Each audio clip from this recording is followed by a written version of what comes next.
Hello students, welcome to the Padho Education. आज हम 8th grade अभ्यास पुस्तिका भाषा भारती कक्षा 5 का पाठ 7 जिसका नाम है दशहरा को करेंगे।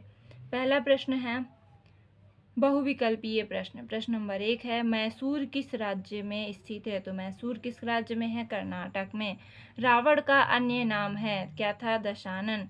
हरे भरे पेड़ों के बीच किस शहर में दशहरा मनाया जा रहा था? तो हरे हरे पेड़ों के बीच कुल्लू में दशहरा मनाया जा रहा था। माँ भगवती ने विजयादशमी पर किस राक्षस का वध किया? तो माँ भगवती ने विजयादशमी पर महिषासुर का वध किया था। धर्म शब्द में कौन सा उपसर्ग जोड़ने पर विलोम शब्द बनेगा? तो धर्म में जब हम आ जोड़ देंगे तो विलोम बन जाएगा अधर्म।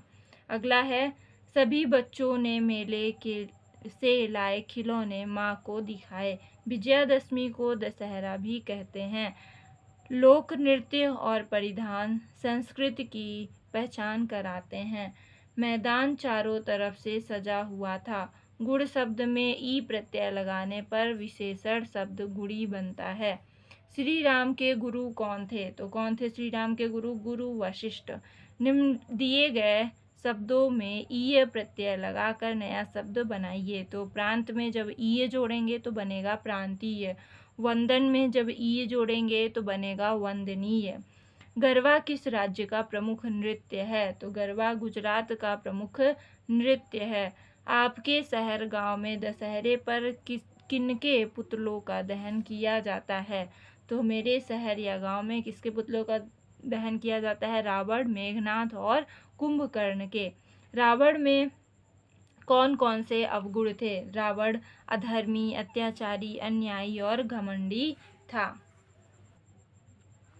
प्रश्न 16 श्री राम ने गुरु जी के आश्रम में राक्षसों का वध क्यों किया?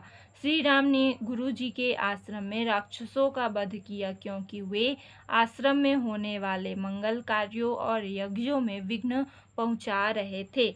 अगला प्रश्न है प्रश्न नंबर 17 रामप्रसाद बिस्मिल ने दशहरे को साहस और संकल्प का महापर्व क्यों कहा? अपने शब्दों में लिखिए।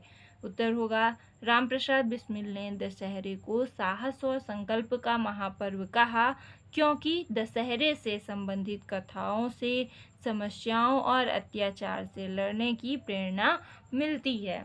प्रश्न नंबर 18 है दिए गए संज्ञा शब्द को विशेषण शब्द में बदलिए। तो गुड़ का विशेषण हो जाएगा गुड़ी, वर्ष का वार्षिक, बुद्धि का बौद्धिक, अनुभव का अनुभवी, भारत का भारतीय।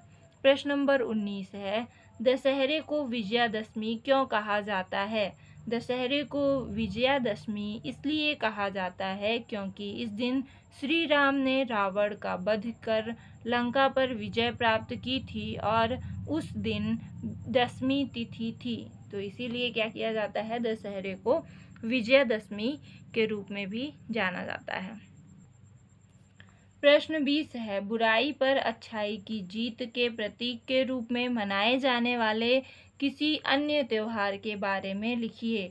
होली का त्योहार भी बुराई पर अच्छाई की जीत के रूप में मनाया जाता है। हिरण्यकश्यप ने अपने पुत्र प्रहलाद को भगवान विष्णु का भक्त होने के कारण कई दंड दिए। हिरण्यकश्यप ने अपनी बहन होलिका के द्वारा प्रहलाद को जिंदा जलाने का प्रयास किया था, परंतु भगवान विष्णु की कृपा से वह बच गया और होलिका जल गई। इस प्रकार बुराई पर अच्छाई की जीत हो जाती है।